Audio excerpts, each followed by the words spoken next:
Olá, internautas! Iniciamos mais um programa Gestão Executiva.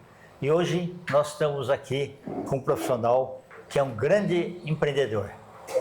Jairo Duarte, gratidão. Muito obrigado pela tua presença. Eu que agradeço aqui, tá? pelo convite. Perfeito. Ô Jairo, conta um pouquinho para os nossos internautas onde você nasceu, um pouquinho da sua trajetória. E aí eu queria assim, que você falasse em que momento da sua vida que você fala assim, eu sou empreendedor. Tá bom, legal. Primeiro, obrigado de novo pelo convite. E para falar da minha história de empreendedorismo no mundo executivo, preciso falar primeiro então do meu pai e da minha mãe. Tá. Vieram do Nordeste os dois, né, mais jovens. Minha mãe... e os dois eu sempre entendi que foram empreendedores. Que bacana. Minha mãe diarista, né, então trabalhava por conta. Sim. E meu pai frentista de posto e depois ele foi trabalhar como taxista. Então, de certa forma, é um empreendedorismo, né? Só que não tem 13º, não tem férias, né? Exatamente. Então, acho que essa veia empreendedora veio dali. Com 14 anos eu comecei a trabalhar para ajudar em casa, né? E acabei aprendendo muito, né, desse mundo executivo, começando trabalhando em loja e depois fui trabalhar em central de atendimento. Qual empresa que era? Na época foi uma empresa chamada Net7 e era a primeira empresa que tinha trazido os POS para o Brasil. Perfeito. Então fui aprendendo muito, né, crescendo bastante na carreira, entendendo como funcionava esse jogo, sim, e aí vai um aprendizado meu que eu sempre digo para os mais jovens, faça o seu melhor trabalho, sim. Não ficar dando desculpa, vamos fazer. Né? Isso, não dê desculpa, mesmo que você ache que não estão sendo justo com você, alguém está te olhando, né? Verdade. A gente vê que, por exemplo, no caso do CLT ou servidores públicos, é uma pena, a grande parte eu chegava atrasado porque eu ganho uma coisa, aí não sei o quê, né? Exato. Então, está tudo garantido. Agora sim, o empreendedor é o seguinte, se eu não trabalhar, eu não ganho. É isso aí. Uma vez me perguntaram assim, qual a diferença entre você ser contratado em uma empresa, né, e quando você é empreendedor, você que decide fazer ou loja, ou serviço, alguma coisa. Assim, olha, quando você trabalha como CLT, você sabe exatamente quanto você vai receber. Quando você é empreendedor, você sabe exatamente quanto você vai gastar. Exatamente. Excelente ponto, Kendi. É bem por aí mesmo. Então, nesse mundo executivo, eu tive uma oportunidade de trabalhar numa empresa desde o início, a gente criou a empresa desde o início, e ali eu aprendi como funcionava a empresa e essas dores que você estava comentando, né? Perfeito. Tem todas as contas para vencer e você não tem garantia nenhuma de que você vai ter receita, então você tem que lutar todo dia, todo mês, um recomeço. Né? E além disso, é o seguinte, é domingo, você precisa entregar o negócio, você trabalha domingo. Exatamente. Né? Você lembrou alguma coisa, você já faz os telefonemas lá. Tal. Exato. A gente estava lembrando há pouco tempo casos assim, por conta do apagão que nós tivemos de novo na última semana, quando a gente tinha servidores nas nossas empresas mesmo, hoje em dia tudo em nuvem, mas o caos que era, né, porque acabava a energia, então servidores, sistemas ficavam tudo fora do ar também, né? Então melhoramos um pouco isso, mas é o que você falou, o cliente para de faturar e aí ele te liga qualquer horário, sábado, 10 da noite, 11, e você tem que atender, né? E se você for tem uma empresa internacional, de madrugada te liga, você tem que atender. Exato, exatamente. Aí pode ser do Brasil mesmo, sei lá, a gente tinha ferramentas em restaurantes, por exemplo, está funcionando de manhã, de tarde, de madrugada, né? E aí a empresa, sim, eu sempre fui muito para o lado de tecnologia, né? Criando soluções de serviços para empresas. Então funcionou muito bem, né? Por conta dessa trajetória e pouca oportunidade de investir em meu estudo, eu acabei estudando em escolas públicas. Perfeito. Em contrapartida, eu sempre achei que trabalhava muito, me esforçava muito. Mas em um determinado momento eu percebi que só o meu esforço, né, não seria eu não conseguiria chegar longe Aí eu comecei a perceber o quão importante é o estudo. Então, eu falo muito sim para os jovens. Se qualificar cada vez mais. Se qualificar cada vez mais, exatamente. Então, eu comecei, a partir dali, a investir uma boa parte do que eu ganhava, mais de 30%, no meu estudo. Então, fui fazer pós-graduações em faculdades renomadas para aprender, Parabéns, já que viu? minha base foi bem fraca, né? Entendi. A tua graduação foi em que área? Eu fiz administração. Perfeito, né? tá bom. Mas, como eu falei, sempre trabalhei no mundo de tecnologia. Certo. E aí, por volta de 2007, 2008, a gente teve a chance de criar uma empresa do zero, né? Ajudei a criar essa empresa de tecnologia, uma ferramenta simples, e cresceu muito, né? Virou o que a gente chama por aí de unicórnio, que recebeu uma série de investimentos e vale mais de $1 milhão. Que bacana. Então veio o cavalinho lá, unicórnio. Eu participava dessa empresa. Em paralelo, a gente criou uma outra empresa que eu fui ser presidente dela, né?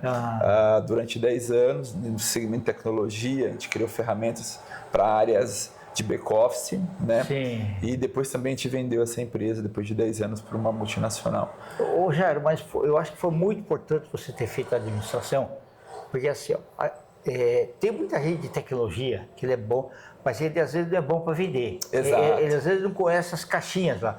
Olha, tem que ter uma área lá de back-office, tem que ter uma área de esporte, tem lá a parte administrativa, e o administrador ele consegue enxergar isso daí. Então, quando você cria uma empresa, fala, tem que ter isso daqui, não é só o programador lá, né? E tem que ter aquelas pessoas que falam assim, e se alguém precisar disso daqui? E se alguém precisar disso daí, né? É isso aí. Quando eu fiz essa passagem, né, dessa empresa maior que a gente vendeu para quando eu fui ser presidente dessa outra, isso eu senti muito, né, porque eu tinha uma área que eu gerenciava, né? Certo. E aí quando você gerencia tudo, né, e eu queria sempre resolver os problemas, mas eu percebi ao longo dos dias, todo dia tinha um problema novo, né? Sim. Que faz parte de todo o processo. Exatamente. Né? Assim, então, você tem várias áreas, RH, área administrativa, vendas, TI, financeiro, sempre tinha alguma coisa nova para resolver, né? E essa também é um pouco a vida do empreendedor, né? Você chega e perfeito. Tem que se adaptar, né, ao que vai acontecer no dia. Claro que existe um planejamento, seguir o planejamento, mas todo dia pode acontecer uma coisa diferente que você não está no controle se vai ter problema ou não. Verdade. Mas você está no controle de como você vai resolver, de como você vai agir nessas situações. É importante porque assim, ó, eu trabalhei muito com call center. Então eu pegava assim, motivos das reclamações. Então, e qualificava o percentual.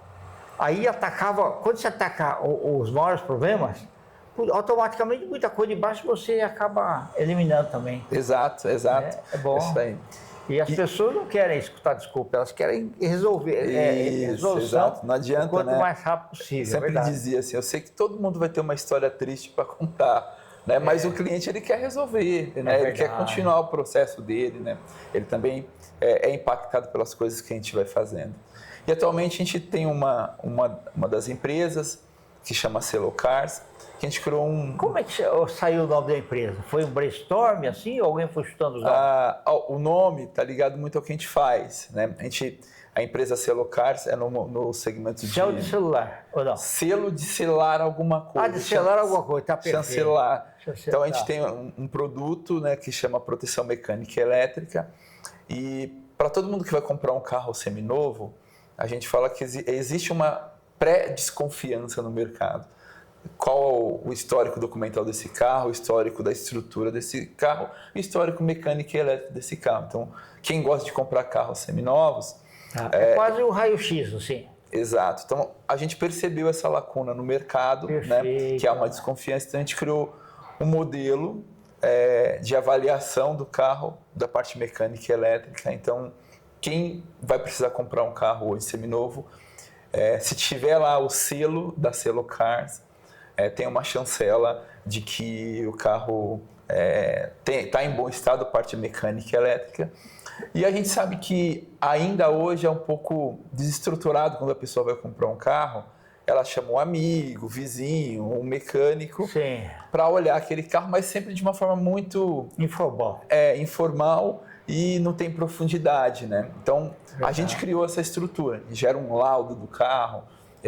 Então, vale para pessoa física ou só empresa que tem lojas? vale para os dois, para revendas, né? Certo. Concessionárias e pessoa física. Então, imagina você que a gente vai comprar um carro, hoje você tem um apoio, né, imparcial para dizer, olha, esse carro, você, do ponto de vista mecânico e elétrico, fique seguro, pode comprar, né? Então, imagina, você vai lá procurar na internet, existe uma série de problemas, assim, existe fraudes, existe problema do carro que você não sabe se está bom ou não, pode contar com a Celocars, que hoje a gente, esse amigo que se ia te olhar, somos nós que avalia com profundidade. A gente tem mais de 25 anos no segmento de centros automotivos, né? Perfeito. Então, acaba funcionando muito bem, né?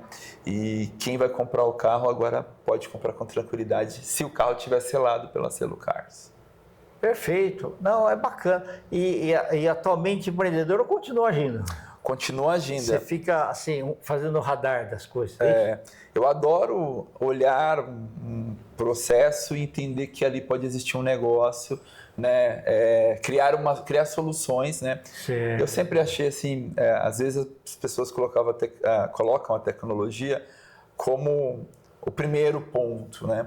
Eu acho que a tecnologia, ela é o meio, nunca é o fim. Ela vai te ajudar, né? Mas não vai fazer tudo. Mesmo com inteligência artificial ainda hoje, né? Tem alguém que precisa dizer para ela o que ela tem que fazer, como tem que fazer, Exatamente. ensinar. Então, eu também, além de ser empreendedor, eu sou conselheiro de algumas outras startups, né? A gente tem um grupo de investimentos em empresas. E tudo isso, assim, me ajuda muito a olhar soluções que a gente tem no mercado, sei lá, de saúde, que pode ser aplicada no meu mercado. É entendeu? verdade, porque tem coisas similares, né? Uma pode ser serviço, outra pode ser produto, mas tem um ponto comum que então você ajuda a visualizar os gargalos e buscar oportunidades, é isso? Exato, procurar soluções, entender que tem oportunidades ali, né? Enfim, basicamente, assim, avaliar alguma situação que precisa ser resolvida, né? Então, a gente sempre parte do ponto que se tem uma dor ali e você gera custos com ela, talvez você criar uma solução para gerar receita, reduzir custos, faça sentido. Isso é bom porque assim, ele mexe no racional, na redução de custos e maior rastreabilidade, né, do que você precisa, e mexe com o emocional também, que pessoas... quando tudo está funcionando bem, é melhor. Exato, exatamente. Sim, e é isso, né? Assim, empreender, criar uma solução é um processo muito dinâmico, é vivo, né? Então, você precisa estar sempre atualizando, entendendo, olhando o mercado. Então, o que você fazia ontem talvez já vai ser desatualizado para daqui a um ano para o mercado. Então, verdade, mas tem que estar apto para ver essas mudanças. Tem que estar sempre aberto, nunca achar que você tem a solução perfeita. Quando alguém me pergunta, o que eu preciso fazer? Adaptar. Isso, não pode ficar, o passado foi, a gente tem que se adaptar. É isso aí, exato. Beleza. Carol, muito obrigado aí pela tua... Eu que agradeço pelo convite. Aí, né? Veio aí trazer notícias ótimas, que são inspiradoras para jovens que hoje ficam sem saber, né? E eu sempre falo o seguinte, você nascer pobre não tem nenhum problema. Agora, você morrer pobre é uma opção sua. É isso aí, eu também concordo, né? Fazendo só um adendo que seria... dando oportunidade a eles, né? Exato. Você vai ver que todo mundo pode conseguir, né? É isso aí. Tá bom. Internautas, com os agradecimentos então a esse fantástico empreendedor Jairo Duarte, nós finalizamos mais um Gestão Executiva. Grande abraço e até a próxima.